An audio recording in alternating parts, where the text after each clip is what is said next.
Hai, gimana? Pada sehat semua kan? Semoga selalu dalam lindungan Allah Subhanahu wa Ta'ala.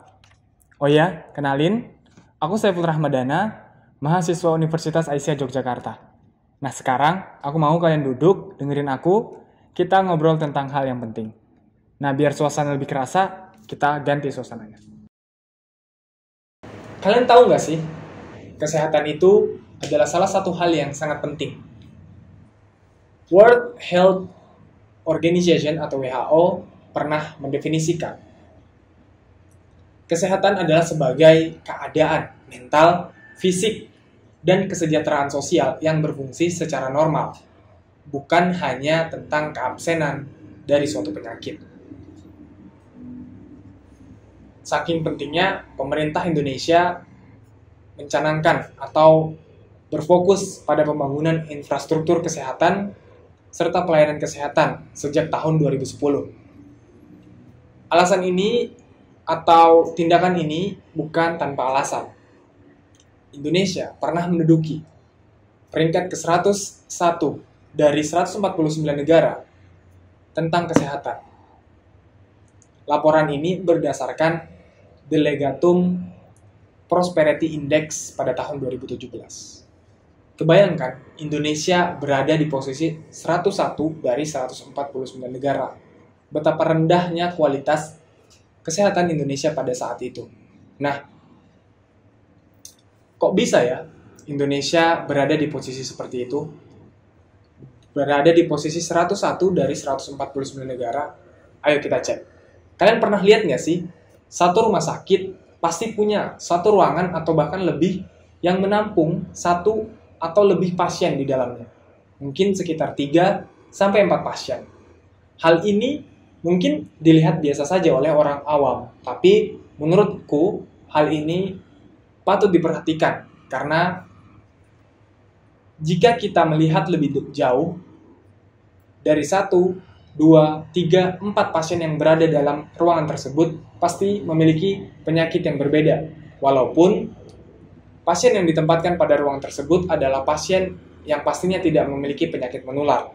Tapi dalam satu ruangan ada 4 orang, kemudian ditambah penyakitnya yang berbeda, kemudian ditambah ketika keluarga dari 4 pasien itu menjenguk, kebayang nggak sih sirkulasi udara di ruangan tersebut pasti sangat tidak sehat atau bahkan cenderung panas. Nah, hal ini tidak menutup kemungkinan bisa memperlambat proses penyembuhan dari setiap pasien yang ada di dalam kamar tersebut atau di dalam ruangan tersebut. Dari masalah ini, aku mendapatkan satu ide. Ide ini pernah aku angkat dalam satu proposal. Proposal ini mendapatkan juara harapan 1. Nah, proposal ini adalah bentuk prototype, di mana prototipe ini kuberi nama Sensor Detector Remover with Electromagnetic Wave. Cara kerja sensor ini atau cara kerja prototipe ini adalah dengan cara mendeteksi suatu partikel kecil atau debu yang melintasi sensornya. Kemudian ketika sensornya membaca ada partikel kecil yang melewatinya, maka dia akan menyalakan fan penghisap untuk menghisap partikel kecil ini. Setelah menghisap dan berhasil dihisap, maka alat ini akan menyimpan debu atau partikel kecil ini dalam kantong debu. Tidak hanya itu, prototipe ini juga berfungsi menurunkan suhu ruangan, di mana pemrogram sudah menetapkan satu suhu. Kemudian jika suhu ruangan tersebut melampaui suhu yang sudah ditetapkan, maka alat ini akan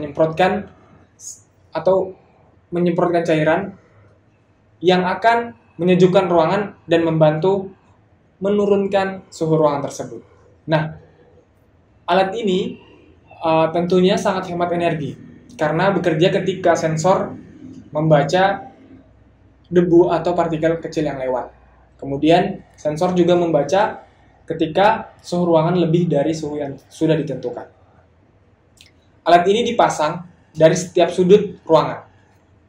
Misalnya ruangan itu persegi 4, maka Alat ini dipasang 4 buah di setiap sudutnya. Alat ini bekerja seperti halnya vacuum cleaner dan air conditioner atau AC. Tapi listrik atau tenaga yang digunakan sangatlah minim karena alat ini hanya membutuhkan satu aki baterai atau aki motor.